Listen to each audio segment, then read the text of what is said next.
কোনো না কোনো মঞ্চে তো আমি থাকবোই 21 তারিখ। দেখা যাক 21 তারিখে আসুক।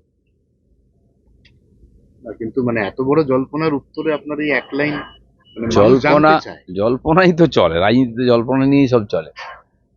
দেখা যাক কি হয়, মানুষ কি জানতে চায়। সে তো ঠিকই, আপনারা জল্পনা তৈরি করছেন, কেউ জল্পনা তৈরি করছে, জল্পনা নিয়ে রাজনীতি চলছে। অনেকের রাজনীতি জল্পনা দিয়েই হয়। আমাদের জলও নেই আর পনাও নেই, আমাদের রাজনীতি আছে। কিন্তু ফুলবদল, বিশেষ করে পদ্ম থেকে জোড়া, এটা তো, আর জোড়া থেকে পদ্ম, এটা তো এই রাজ্যে আগেও চলেইছে, হ্যাঁ, সেই দৃষ্টিভঙ্গিতে সবাই বলে। মানে আর কিছু বিষয় বলুন, এই প্রশ্ন তো রোজ জিজ্ঞেস করতে হবে, এটা ছেড়ে দিন।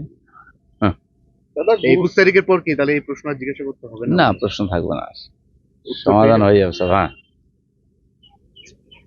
দ্বিতীয় হচ্ছে যে উদয়ন গুহ বলেছে 8টা জেলা আছে, বিজেপিকে ধরে পেটাতে হবে, ওটা ওই নতুন লাইনে তৃণমূল যাবে বলছে। না, वो ठीक আছে। देखिए, घर का कुत्ता शेर होता है, अपने घर में कुत्ता भी शेर होता है। তো কুচবিহারের বাইরে ওকে কে চেনে? উল্টো যদি হয়, জামা কাপড় খুলে ছেড়ে দিল, কলকাতাতে যদি হয়, কি করতে পারবে? এরকম ভাবছেন তো? ক্ষমতা চিরদিন থাকে না, আর ক্ষমতার জোরে আস্ফালন করলে, আর যারা ক্ষমতার দাস, তাদের লোকে ভুলে যায়। বহু লোককে চোখ বোলান না একটু পশ্চিমবাংলায়, এরকম অনেক শের ছিল আগে, তারা কোথায় আছে?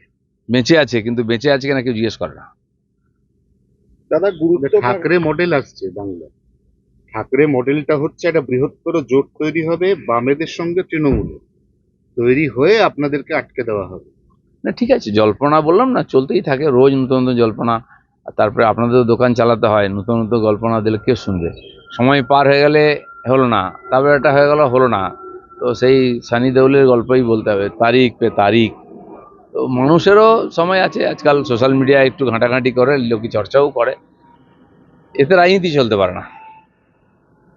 দাদা, গুরুত্ব বাড়ছে মুরলীধর সেন লেনের, বিজেপি কর্মীদের আবেগকে গুরুত্ব দিয়ে কি পুরনো অফিসকে আবারও গতিশীল করার ভাবনা? আবারও কি আপনার দেখানো পথেই হাঁটছে সেই রাজ্য বিজেপি? সেটা আমি বলতে পারবো না, বর্তমান রাজ্য সভাপতি তিনি ঠিক করবেন কোথায় বসবেন, কিভাবে করবেন। আমাদের অফিস আছে, এটা ঠিক যে মুরলীধর সেন লেনের সঙ্গে একটা আবেগ জড়িয়ে আছে আমাদের। আমরাও, জায়গা ছোট ছিল কিন্তু ওইখান থেকে পার্টি বড় হয়েছে, কারণ শ্যামাপ্রসাদের চরণধুলিতে পবিত্র ওই জায়গা, আর কর্মীরা ওটাকে মন্দির হিসেবে মনে করেন। তার মানে পার্টি অফিস হবে কিনা, কিন্তু ওই জায়গার গুরুত্ব তো আমাদের হৃদয়ে আছেই। তার সামনে তিনি তার মূর্তিতে বসে আছেন বহু বছর। পশ্চিমবঙ্গের বাসিন্দাকে এনআরসি নোটিশ, অসম পুলিশের নোটিশে বিপাকে কোচবিহার দিনহাটার বাসিন্দা। বিজেপির বিরুদ্ধে চক্রান্তের অভিযোগ করছে উদয়ন গুহ, পাল্টা তৃণমূলের ভূমিকায় প্রশ্ন পদ্ম বিধায়কের। ঠিক আছে, যদি সরকারি রিপোর্ট এসে থাকে, নোটিশ এখানে কেন, সারা ভারতবর্ষ জুড়ে বাংলাদেশিদের খোঁজার চেষ্টা চলছে, নোটিশ হচ্ছে। এবং ভোটার হতে গেলে এখন খালি ভোটার কার্ড বা ইয়ে নয়, আধার নয়, তার সঙ্গে রেসিডেন্সিয়াল সার্টিফিকেট বা অন্য কোনো বা জমির দলিল কিছু দেখাতে হবে ধীরে ধীরে। আর এটা কম্পালসারি হবেই, তা না হলে তো এইসব বাংলাদেশিদের তাড়ানো যাবে না।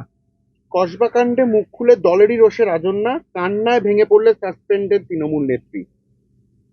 চলতেই থাকে, হঠাৎ নেতা হলে, হঠাৎ নেত্রী হলে, এরকম হয়ই। আর তারপরে টিএমসি তো এরকমই, ওটা মোটামুটি একটা মেলার মতো, যে ইচ্ছা যাচ্ছে, যে ইচ্ছা আসছে, যে যা ইচ্ছা করছে। এদের সামলাতে গিয়ে মমতা ব্যানার্জি ব্যতিব্যস্ত, প্রশাসন কোথায় কেউ জানে না।